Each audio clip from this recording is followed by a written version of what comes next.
Hola, el 99% de ustedes no están suscritos al canal. Cuando llegue a los 1000 suscriptores, crearé una serie especial para ustedes. El día nació sin ruido, con un aire tibio que olía a tierra húmeda y a leña apagada. En la línea de las colinas, el sol se asomó como una moneda nueva, dorando los yuyos ralos y las espigas de pasto que crecían alrededor del río. Tomás, Roldán, el ranchero, guiaba a su yegua tordilla por la ribera, tanteando la orilla con la mirada. Había pasado la noche en vela por los bramidos del agua. Las lluvias en las montañas habían engordado el cauce y el río amanecía pardo, veloz, sembrado de burbujas y de troncos que bajaban rotando como criaturas sin dueño. No tenía mucho que perder y por eso no tenía prisa. A esas horas su rutina era recorrer alambrados, contar las reses flacas que le quedaban, buscar madera arrastrada por la crecida. El invierno había sido cruel y la primavera no prometía mejor cosecha. Debía en la tienda del pueblo, debía al herrero por un herraje retrasado, debía al azar por todo lo demás. En el bolsillo llevaba un pedazo de pan endurecido y una cuerda, bien engrasada, la única que no se le había deshilachado aún. Se apeó junto a un almés que extendía las raíces como dedos en el barranco. Ató la rienda, se remangó la camisa, probó el barro con la bota. El agua lamía la orilla con un rumor insistente. Tomás se inclinó a examinar una huella reciente. Dedos desnudos, ligeros, marcados a medias porque el barro todavía lloraba. Brillo. Levantó la vista. Nada. Solo los remolinos, las sombras de los sauces río arriba, el cielo lavado. Fue entonces cuando oyó el grito. No fue un alarido largo. Fue un desgarrón breve, un hilo de voz que cortaba el murmullo del agua como un cuchillo fino. Y después, otro. Tomás corrió hacia un recodo donde el cauce se estrechaba. Entre la espuma vio un bulto oscuro, dos que subían y desaparecían a trompicones. Eran pequeños, como dos ciervos jóvenes, brazos que chapoteaban sin ritmo. Un tronco grande, cruzado oblicuo, venía girando, listo para golpear. No pensó. El cuerpo decidió por él, como deciden los cuerpos que han vivido a latigazos del mundo.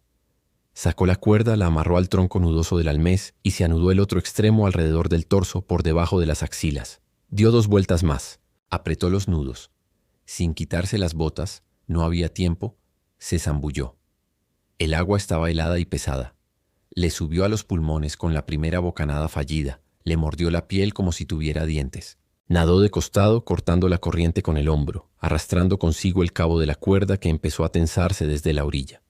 La crecida lo empujaba hacia abajo, hacia los remolinos oscuros, hacia un golpe seguro si calculaba mal. Vio de cerca el tronco que bajaba. Una raíz sobresalía como una garra. Se sumergió un instante, dejó que pasara por encima, sintió el empellón en la espalda y salió a la superficie jadeando con los ojos llenos de río. Los vio de nuevo. Uno de los cuerpos era más pequeño. Apenas la cabeza, la boca abierta, tragando agua, las manos que querían agarrarse de algo que no existía. El otro, unos pasos más allá, pataleaba sin fuerza, como quien ya está cansado de la pelea. Tomás apuntó al menor primero. Alargó el brazo, falló por un palmo, volvió a intentarlo y esta vez alcanzó un puñado de tela y de cabello mojado. Tiró hacia sí y la corriente traicionera le arrancó el peso una vez, 2. Ajustó el nudo de su cuerda con un tirón de hombro y gritó, no a nadie en particular, sino a la mañana entera. ¡Aguanta! Con el niño pegado al pecho, dio 2 brazadas diagonales para que el agua hiciera la mitad del trabajo. La cuerda crujió, cobró y lo frenó en seco. Desde Mino, la orilla. La yegua piafó, tensa por la cuerda que vibraba. Tomás dio una última patada y logró poner pie en una lengua de grava. Arrastró al pequeño fuera del agua y lo dejó de costado, golpeándole suave la espalda. El crío tosió, expulsó un chorro pardo, buscó aire como un pez. Tenía el rostro ancho, el cabello largo pegado a la cara. Un collar de cuentas se le había enredado en la muñeca. Respiraba, y con eso bastaba. El segundo. El mayor se había llevado con él la última fuerza de la corriente. Lo vio más abajo, atrapado un instante en un remolino, soltado luego como un saco. Tomás se arrancó la cuerda del pecho con manos torpes. Si se quedaba atado y lo volteaba un torbellino, la orilla lo condenaría, y se lanzó otra vez. El golpe de frío le subió como una cuchillada a la nuca. Esta vez el muchacho alcanzó a verlo, y por puro instinto se le aferró al antebrazo con uñas que arañaron piel. El peso muerto tiraba hacia el fondo. Tomás giró con él poniéndolo de espaldas y le llevó la barbilla arriba con el canto de la mano, abriéndole la garganta al aire. Nadó cruzado hacia una rama que se inclinaba como una mano ofrecida. La agarró, sintió que cedía, oyó el quejido de la madera mojada. No iba a aguantar. Con un rugido que solo escuchó él, se impulsó contra el barranco. Pateó barro, uñas y piedras. Trepó con el muchacho colgando medio sobre su hombro. La rama se partió con un chasquido y se fue río abajo como un latigazo, negro. Quedaron los dos respirando sobre la orilla inclinada, en el barro que se escurre como jabón.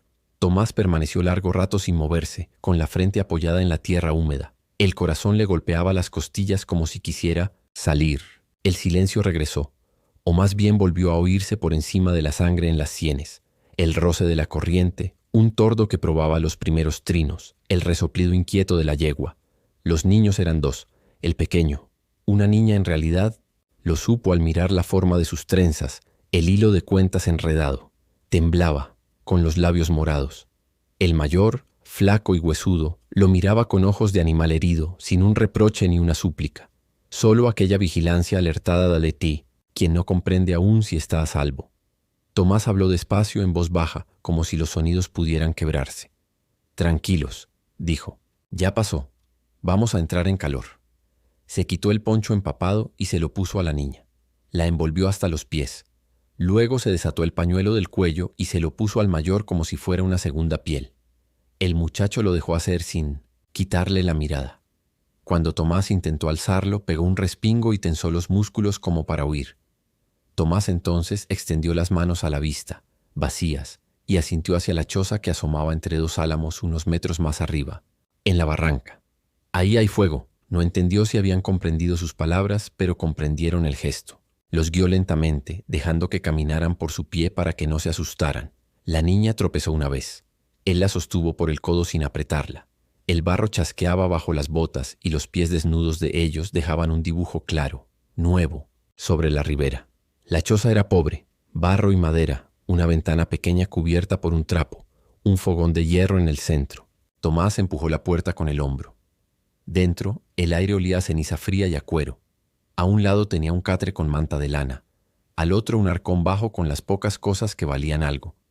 Se arrodilló ante el fogón, apiló astillas y sopló hasta que una llama tímida empezó a lamer la hojarasca. El fuego creció, tirando sombras en las paredes. «Siéntense cerca, pero no tanto», dijo, señalando con la palma una distancia prudente. Mientras el calor les devolvía color a las caras, Tomás buscó en el arcón 2 mantas más. Se las echó por los hombros como quien pone una capa a un príncipe. Puso agua a calentar en una olla tiznada y le echó un puñado de café. Del bolsillo sacó el pan duro, lo partió con la navaja y con un pudor extraño dejó el pedazo más grande frente al mayor.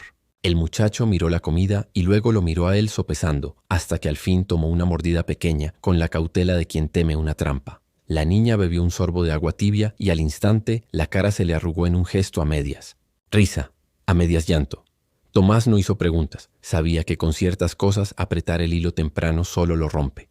Se soltó las botas, volcó el agua que las llenaba y examinó su propio antebrazo. 4 surcos rojos donde el muchacho se había aferrado. Un corte en el dorso de la mano izquierda, probablemente de la rama rota. Nada grave. Apoyó la espalda contra la pared y cerró los ojos un segundo, no para dormir, sino para juntar los pedazos dispersos de la mañana. Cuando los abrió, los niños lo observaban. No había odio en aquellas miradas, pero sí un cálculo silencioso. Él levantó las manos otra vez con las palmas abiertas. Sonrió de lado. «Yo, Tomás», articuló señalándose el pecho. «No hacer daño». Se señaló el oído, luego la boca y negó con la cabeza. No entendía su lengua. La niña respondió con un hilo de palabras suaves, cadenciosas, que a Tomás le sonaron a río cuando pierde velocidad. No entendió nada, pero el tono era otro, agradecido o cuando menos temeroso. El mayor murmuró algo en la misma música. Luego juntó los puños, los apoyó en el pecho y con un gesto pequeño inclinó la cabeza. Era una reverencia o algo parecido. Tomás asintió de vuelta, lo más serio que supo. Afuera, la luz subía. Por la ventana, el cauce seguía corriendo como si nada. El ranchero repasó mentalmente lo evidente. Los niños pertenecían a un campamento cercano. Tal vez habían jugado en la ribera. Quizá los había sorprendido una lengua de agua traicionera. Su gente los estaría buscando. Tarde o temprano encontrarían las huellas, o verían el humo de su fogón, o seguirían el rastro de la cuerda que había quedado atada al almés, señal tan clara como una bandera. Se levantó, cruzó la puerta y, con el cuerpo aún cansado, caminó hasta el árbol. Desató la cuerda con dedos entumidos. La enrolló despacio, la guardó en el cinto. Miró el cielo. Un banderín de nubes delgadas anunciaba viento para la tarde. En la distancia, sobre la planicie, columnas finas de humo se elevaban derechas, como agujas. No eran muchas, pero no eran pocas, campamentos, o patrullas, o ambas cosas. Regresó a la choza. Los niños se habían acercado al fuego como dos gatos que encuentran por fin un regazo. La niña cabeceaba de sueño. El mayor sostenía la taza con ambas manos, absorbiendo el calor en los dedos. Tomás se acuclilló frente a ellos a la altura de sus ojos. Señaló la manta, luego el catre, luego hizo el gesto universal de dormir, la mejilla apoyada en las manos. La niña asintió con un movimiento diminuto. El mayor lo dudó un segundo y terminó por asentir también. «Descansen», dijo. «Yo vigilo». Y vigiló. No por miedo, que también, sino por una sensación nueva que le apretaba el pecho de manera agradable y dolorosa a la vez. La conciencia de haber sostenido dos vidas ajenas con sus brazos cansados. Se sentó junto a la puerta. El rifle viejo, apoyado contra la pared, no para usarlo, sino para recordar que estaba, y escuchó los sonidos de siempre, el crepitar del fuego, un grillo obstinado, el roce de la brisa en el trapo de la ventana. De vez en cuando el mayor abría un ojo y comprobaba que seguía allí. La niña, en cambio, se entregó al sueño con la confianza que solo otorga el agotamiento. El día se hizo pleno y luego empezó a gastarse. Tomás encendió el fogón, otra vez al caer la tarde. Preparó un caldo ralo con lo que tenía, un hueso que aún daba sabor, un puñado de frijoles, media cebolla. Comieron en silencio. Cuando el cielo se encendió de rojo detrás de los álamos, el ranchero salió a la puerta. El río, que por la mañana había gritado, ahora murmuraba. En la llanura la luz se acostaba despacio. Entonces lo oyó. Lejos, todavía, muy lejos, un rumor de cascos, como si el suelo tuviera un corazón grande que empezaba a latir. No era el primer día que escuchaba jinetes en ese país y sabía distinguir el galope suelto de 2 o 3 hombres del avance contenido. De muchos. Este era de muchos. Volvió adentro. No cerró la puerta. No echó tranca. Se acomodó cerca del fuego, al alcance de la respiración pareja de los niños. Miró el techo. Siguió con la mirada las líneas contradichas de las tablas. Pensó en deudas viejas, en silencios impresos en las ropas, en la cuerda colgada del clavo goteando. Pensó en lo que diría cuando lo encontraran con 2 hijos de otro pueblo durmiendo en su catre. No encontró palabras. Decidió que, llegado el caso, hablarían sus manos vacías y el pan partido. La noche al fin se apoderó de la choza. Y en ese cruce, cuando el mundo pierde contornos y solo quedan los sonidos, el rumor de cascos dobló en certeza. El ranchero cerró los ojos un instante, no para huir, sino para afilarse por dentro. Luego los abrió y avivó el fuego con una astilla más. Afuera, en la llanura, la oscuridad se poblaba de sombras que aún no eran figuras. Adentro 2 niños respiraban parejo, envueltos en mantas que olían a humo. El amanecer traería lo que tuviera que traer. Tomás, que no poseía casi nada, se descubrió listo para defender lo único que esa mañana le había sido confiado, la vida prestada de 2 criaturas rescatadas del agua. Y así, con la yegua dormitando junto al almés y el río bajando más sereno, esperó la luz, sabiendo, en los huesos, no en las palabras, que el día siguiente no se parecería a ningún otro. La choza respiraba con ellos. Una exhalación, tibia, que salía del fogón y volvía a entrar por la rendija de la puerta. Afuera, el rumor de cascos todavía era un presentimiento, como si la llanura tuviera memoria y la estuviera repasando en voz baja. Adentro, el silencio era otro, el de los cuerpos exhaustos que aun cuando callan dicen. Tomás les dejó el catre a los pequeños y se sentó en el suelo junto a la puerta. Apoyó el rifle en la pared sin cargarlo. Puso la navaja dentro del arcón, cerró la tapa y corrió el pestillo. No para encerrarla, sino para decirse a sí mismo que, llegado el caso, no tendría nada en la mano que pareciera amenaza. Encendió una brasa con el hierro del fogón y sostuvo al calor una aguja torcida, la única que quedaba en su costurero. Sobre las rodillas desplegó un trozo de cuerda fina y el collar de cuentas que había rescatado del barro. Tenía el hilo cortado y la niña lo miraba a ratos, con esa atención que se reserva a lo irremediable.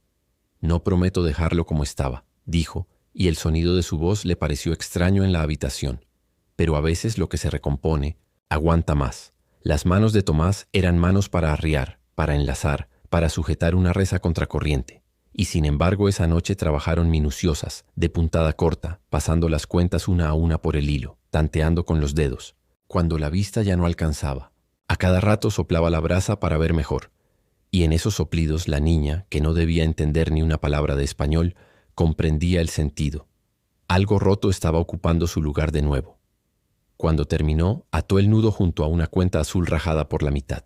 La rajadura quedó mirando hacia adentro, como si la imperfección fuera un secreto compartido. Tomás extendió el collar. La niña no se acercó. Se lo quedó mirando con los ojos muy abiertos. Fue el mayor quien se movió primero. Tomó el collar con cuidado, lo giró en la palma, dejó que la luz de las brasas lo tocara y luego, con una solemnidad que a Tomás lo desarmó, se lo colocó a su hermana. La niña llevó los dedos al pecho, rozó las cuentas y por primera vez desde el río asomó una sonrisa mínima, fugaz, como una liebre que se atreve y se esconde. «Está bien», dijo Tomás, más para sí que para ellos. El mayor carraspeó, golpeó 2 veces con los nudillos la madera del catre y dijo una palabra breve, firme, en su lengua. Tomás no la entendió, pero sí el gesto. Era un gracias de otra música. Él señaló su pecho. «Tomás». Luego señaló al muchacho con una pregunta en las cejas. El pequeño vaciló, como si nombrarse fuera a ceder algo importante. «Al cabo», dijo en voz baja. «Yari», señaló a su hermana. «Nina», Tomás repitió torpe. «Yarri, Nina». Los nombres quedaron flotando un segundo en el aire y tuvieron peso. Con los nombres el silencio cambió de forma. Ya no era un muro, sino una tela. Se podía palpar, mover de sitio. Volvió a hervir agua y esta vez echó hojas que guardaba para el invierno. No eran gran cosa, unos tallos secos de poleo, un poco de sal, pero el vapor traía olor a casa. Rebanó el pedazo de pan que le quedaba y lo remojó hasta que se dio blando. Puso un poco en la taza de Nina, otro en la de Yari y se quedó con casi nada. Ellos probaron con recelo y poco a poco comieron con hambre de criaturas que vuelven del agua. Los párpados de la niña se hicieron pesados. Se echó en el catre sin pedir permiso, y cuando el sueño le cayó encima como una manta, se acurrucó alrededor del collar. Yari, en cambio, no se rindió a la modorra. Tenía la espalda recta, la mirada que vuelve cada tanto a la puerta, igual que la de un cachorro que aprendió la desconfianza demasiado pronto. Tomás le alcanzó una manta más, y con la punta de un carbón dibujó en el suelo de tierra. No eran dibujos en realidad, sino signos. Un río que serpenteaba, 2 pequeñas marcas dentro del cauce, una línea que salía hacia la orilla, una choza. Señaló el río, luego a Yari y a Nina, luego la línea hacia la orilla, luego su propio pecho. Yari siguió con los ojos el recorrido del dedo como se siguen los caminos en un mapa. Comprendió. Dibujó él también, una agrupación de triángulos que podían ser tepés o casas de piel. Un punto más grande en el centro, varios puntos alrededor. Señaló el punto central, apoyó el puño en el pecho y pronunció una palabra breve. No hizo falta traducción. «Padre». «Padre», repitió Tomás, y se señaló la boca para que Yari supiera que estaba aprendiendo su sonido. «El niño», corrigió suave colocándole la lengua, marcando con una sonrisa minúscula la sílaba que le faltaba. Después Yari abrió la mano, la llevó hacia el horizonte y con un movimiento de dedos imitó una bandada o un grupo de jinetes que se acerca. La onomatopeya le salió redonda, grave. Un trueno apagado. Sí, vendrían. A ratos el viento traía desde la llanura un rumor casi imperceptible, como si estuvieran golpeando la tierra muy lejos. Tomás salió un momento, cerró los ojos y oyó con el cuerpo. No eran todavía 100, quizá ni siquiera 50. Pero era suficiente para llenar de sombras los alrededores si entraban juntos en la barranca. Colgó en una vara alta un trapo, claro, una camisa vieja, a la vista de cualquiera que se asomara desde las colinas. Señal de paz que él había visto usar a viajeros para pedir agua o tregua. Dejó la puerta entreabierta. No ocultó nada. El fogón a la vista, las mantas, el catre, el rifle apoyado lejos, desarmado. Quería que si llegaban, lo que se viera primero fuese la intemperie de su buena fe. Antes de que la noche se cerrara por completo, fue hasta el árbol del almés y comenzó a construir con piedras una pequeña marca en la orilla. No ocultó las huellas pequeñas que subían hacia la choza. Al contrario, acentuó con barro fresco el rastro de 2 pies infantiles junto al suyo. Plantó en medio del montón de piedras una varilla corta con una tira de cuero donde grabó con la punta de la navaja un dibujo torpe, 2 líneas cortas dentro de otra grande que serpenteaba y una flecha hacia la barranca. No era una escritura, pero sí una declaración. Aquí, del agua, salieron 2. Al volver, encontró a Yari junto a la puerta, alerta, como si custodiara el sueño de su hermana. El niño le señaló el cielo y luego hizo un gesto con la mano, abriéndola y cerrándola. Contar. Tomás recogió del suelo 5 piedritas y las colocó en hilera. Dijo en voz baja: 1, 2, 3, 4, 5. Yari repitió tropezando con el R. Después juntó 3 piedras y las acercó al pecho de Tomás, una a la vez, como quien dice tú con números. Tomás rió apenas, y el sonido aflojó un nudo que no sabía que tenía. Luego Yari reunió 2 piedras aparte, las tocó con los dedos y las miró largo, 2 como él y su hermana, suficientes para que el mundo fuese demasiado grande.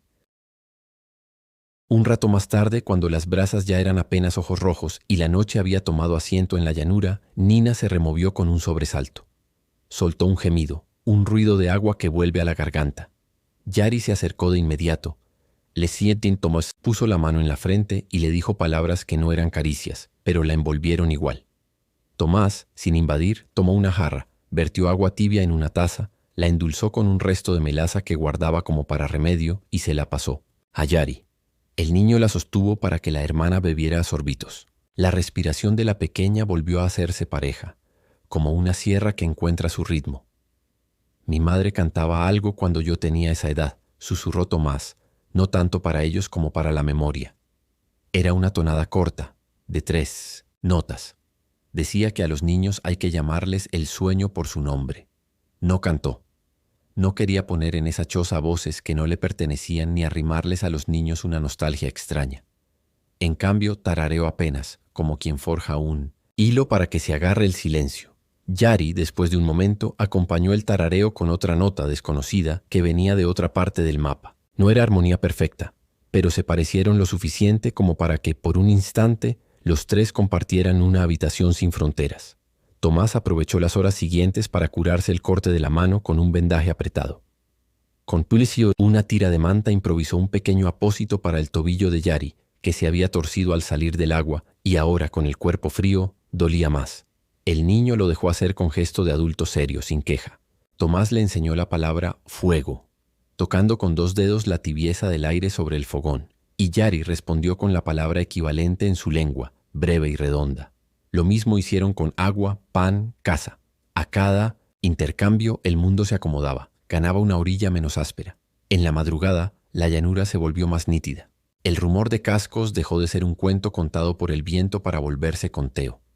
Intervalos que el oído reconoce. Tiempos regulares, tierra que devuelve la vibración por los pies. Tomás salió otra vez. El cielo predecía el amanecer, un azulejo pálido en el borde del mundo. Miró la vara con la camisa clara recortarse en la penumbra, como una señal que solo tiene sentido si alguien la sabe leer. Volvió adentro y habló bajo, escogiendo palabras como quien coloca piedras para cruzar un arroyo. Yari. El niño levantó la vista. Cuando vengan, se tocó el pecho. Yo, aquí. Señaló el suelo junto a la puerta. Nina, aquí. Señaló el catre. Tú, conmigo. No sabía si el niño comprendería el plan simple, a la vista, sin movimientos bruscos, las manos abiertas. Yari lo miró un momento que fue largo, escrutándolo como a un horizonte incierto. Luego, imitando el gesto de Tomás, se señaló el pecho y dijo su nombre.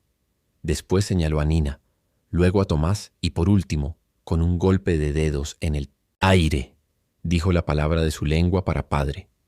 La repitieron los 2. Como si al decirla invocaran al hombre que venía en la punta de una caballería que aún no era figura. Tomás llevó el rifle hasta el centro de la habitación y los dejó en el suelo a la vista con la recámara abierta. El metal frío sobre la tierra decía tanto como una frase bien dicha. Luego abrió de par en par las palmas y ensayó el gesto de levantar los brazos despacio hasta el pecho. Yari lo imitó. Era un acuerdo. Cuando el mundo entrara por esa puerta, los recibiría con el idioma de los cuerpos. Quedaba, sin embargo, lo que no se puede ensayar. Quedaba la memoria de la llanura. el recelo antiguo entre los suyos y los de los niños, ruedas de carros incendiadas en otros inviernos, reses perdidas y culpas repartidas sin prueba. Quedaba el temor legítimo de un padre que busca a sus hijos. Quedaba la pobreza de Tomás, su casa, su ropa, sus deudas, desnuda frente a 100 monturas. Y por encima de todo quedaba la deuda nueva y luminosa de una vida salvada, doble, que a veces en esas tierras se pagaba con gracia, y otras con sangre. La primera luz se asomó como una hoja. Las brasas parpadearon, tanteando si debían volver a hacer fuego. Nina abrió los ojos confusa, y al ver a su hermano y a Tomás en la puerta, sonrió con esa valentía de los niños que no saben todavía qué merece miedo. Yari le acomodó el collar y le dijo su nombre, como si al pronunciarlo la anclara de nuevo a este lado del mundo. Entonces se oyó claro. No un rumor. Un golpe. 2. Muchos. El aire vibró en la rendija de la puerta. La yegua afuera lanzó un resoplido breve. Una fila de siluetas empezó a dibujarse en lo alto de la barranca, creciendo como los dedos de una mano que baja a cubrir una lámpara. Tomás miró a Yari, luego a Nina. Se llevó la mano abierta al pecho y la dejó ahí, quieta, donde el corazón es tambor y testigo. El niño hizo lo mismo. Del otro lado del umbral, el amanecer venía con hombres, polvo y la respuesta a una pregunta que toda la noche había estado madurando en silencio.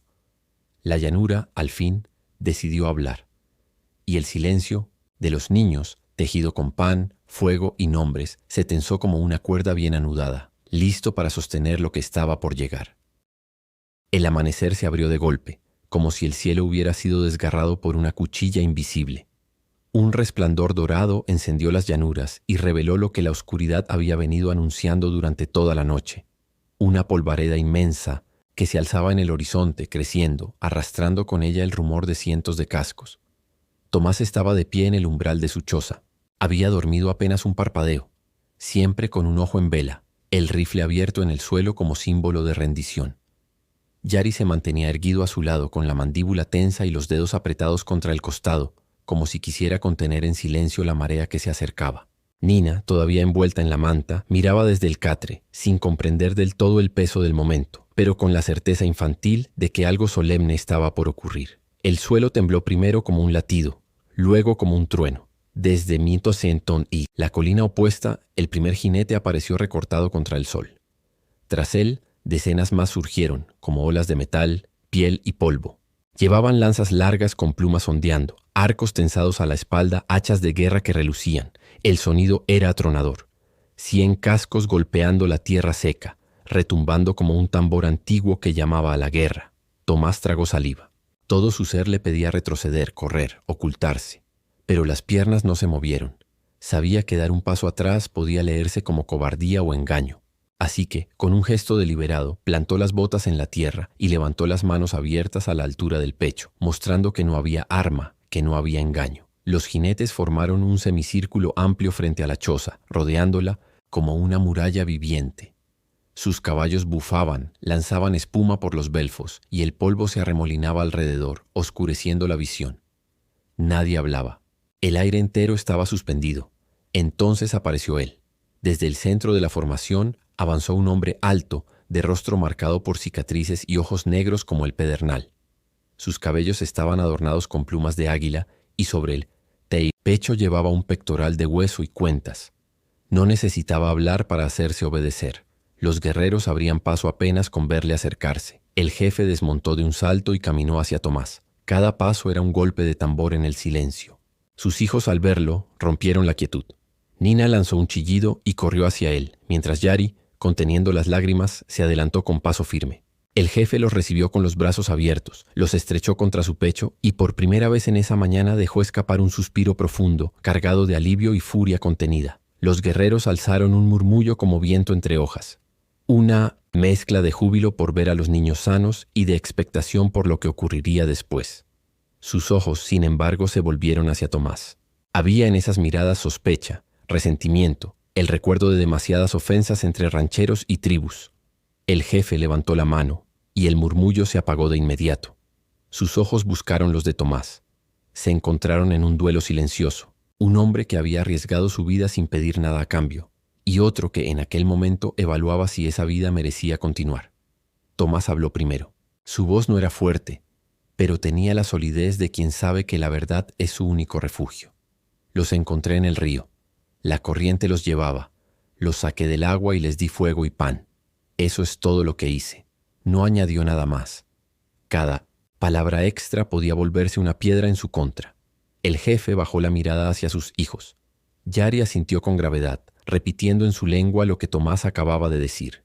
Nina, más impulsiva, señaló el collar recompuesto en su cuello y con voz temblorosa balbuceó una frase que sonó como un testimonio claro.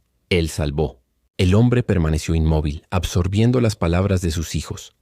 Después dio un paso hacia Tomás.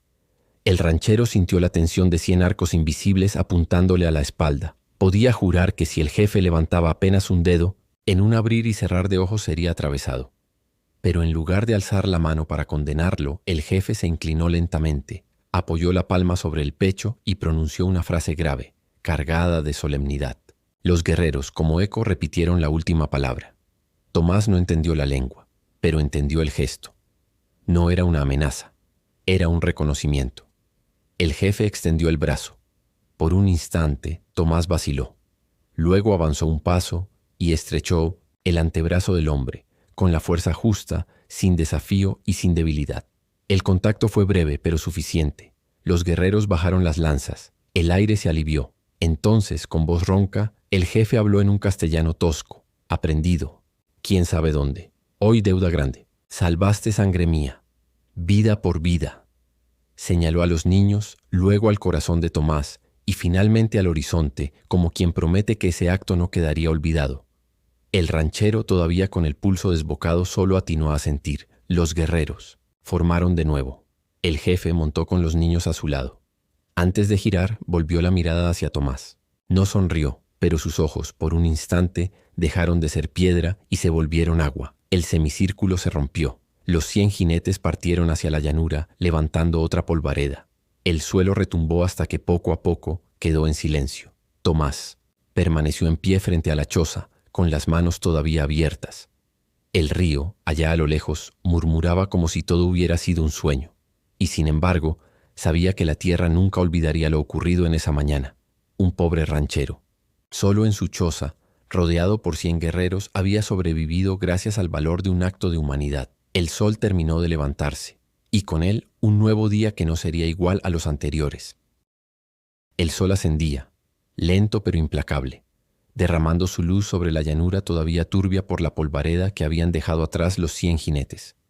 El aire olía a tierra removida, a sudor de caballos y a brasas apagadas. La choza de Tomás parecía más pequeña que nunca, como un grano perdido en aquel mar inmenso de hierba reseca. Sin embargo, en el corazón del ranchero ardía una certeza. Algo había cambiado para siempre. Tomás permaneció un largo rato inmóvil frente al horizonte vacío, repasando cada latido de lo ocurrido. Había sentido el filo de la muerte en Mimotecient. La garganta había sido juzgado sin palabras por un pueblo entero. Y contra todo pronóstico, había sobrevivido. No solo sobrevivido, había ganado el respeto de un jefe y la gratitud de 2 niños que apenas unas horas antes se ahogaban. En la corriente, el silencio volvió a ocuparlo todo. El río, que había sido amenaza y salvación, discurría manso, como si nada hubiera pasado. Tomás se pasó la mano por el rostro, húmedo aún de sudor frío. Entró en la choza y recogió las mantas, aún tibias por el calor de Nina y Yari. El catre olía a humo y a río, y también a algo más, la inocencia de 2 vidas salvadas. Se dejó caer en el suelo de tierra apisonada, y por primera vez en mucho tiempo lloró. No de miedo ni de dolor, sino de alivio. Lágrimas silenciosas, densas como el barro que había tragado en la corriente. El recuerdo del jefe regresó con fuerza. Su mirada severa, sus palabras graves en castellano torpe. Vida por vida. Aquella frase le quedó resonando en el pecho como una campana. ¿Qué significaba exactamente? ¿Era una promesa de protección? ¿Un pacto de sangre? ¿O simplemente un reconocimiento que en el mundo salvaje del oeste podía valer tanto como un salvoconducto? ¿O como una sentencia diferida? Tomás sabía que la frontera entre rancheros y tribus era frágil como vidrio. Bastaba un malentendido, una res perdida, una chispa para encender la violencia. Y sin embargo, aquella mañana había probado otra cosa, que incluso entre enemigos podían hacer respeto. Durante los días siguientes, el ranchero volvió a sus tareas. Remendar cercos, recoger leña, contar las reses famélicas que aún resistían. Pero algo era distinto. En la distancia, a veces creía ver figuras en las colinas, jinetes solitarios que observaban y desaparecían. Nunca se acercaban, nunca lo hostigaban. Era como si desde las sombras alguien velara por él. Una tarde, cuando el sol caía y tiñó de rojo la planicie, encontró en la puerta de su choza un regalo inesperado. Un manojo de carne seca, un saco pequeño de maíz, y sobre ellos, cuidadosamente apoyada, una pluma de águila. No había huellas visibles, pero Tomás entendió al instante quién había dejado aquello. El jefe había cumplido su palabra. Vida por vida. No volvió a ver a Yari ni a Nina de cerca, pero a veces, en las ferias del pueblo, creía distinguir entre la multitud de rostros indígenas los ojos oscuros de un niño que alguna vez le había dicho su nombre con solemnidad. No se acercaban, no hablaban, pero la mirada bastaba. Un puente secreto, un hilo invisible que unía dos mundos tan distintos. Los años siguieron su curso. Tomás jamás llegó a ser rico. Sus vacas siguieron siendo pocas. Sus manos siguieron endurecidas por el trabajo y la soledad. Pero la historia de aquella mañana se fue extendiendo por boca de arrieros, mercaderes y viajeros. La contaban en las cantinas junto al humo del tabaco. Un ranchero pobre se enfrentó a 100 guerreros y salió con vida. Y no por las armas, sino por la verdad de su corazón. Algunos adornaban el relato con exageraciones. Decían que había luchado contra la corriente 3 horas, que había desafiado al jefe con una lanza rota, que había recibido un collar, sagrado como símbolo de hermandad. Tomás, cuando escuchaba esas versiones, solo sonreía en silencio. La verdad era más simple, y por eso más grande. Había salvado a 2 niños porque no podía hacer otra cosa. Y esa decisión había tejido un destino nuevo. En las noches tranquilas, junto al fogón, solía tararear aquella tonada breve que una vez cantó para calmar a Nina. Y en su pecho, como un recuerdo cálido, permanecía la visión del jefe inclinando la palma hacia él, reconociendo en un ranchero pobre a un hombre digno. Con el tiempo comprendió que no había salvado solo a los niños. También se había salvado a sí mismo, de la amargura, del aislamiento, de la dureza que la pobreza y la soledad habían ido sembrando en su alma. En aquel río había renacido como alguien que, sin riquezas ni armas, podía ser dueño de un honor verdadero. Y así, bajo las mismas estrellas que habían presenciado el encuentro de 2 mundos, quedó escrita la leyenda, la del ranchero Humildes, que, en el amanecer de un día cualquiera, salvó 2 vidas, enfrentó a 100 jinetes y ganó el respeto eterno de un pueblo entero. El oeste se alimentaba de balas, de oro y de sangre, pero aquella historia, transmitida de generación en generación, probaba que también podía nutrirse de algo más fuerte, la humanidad desnuda de un hombre que decidió hacer lo correcto.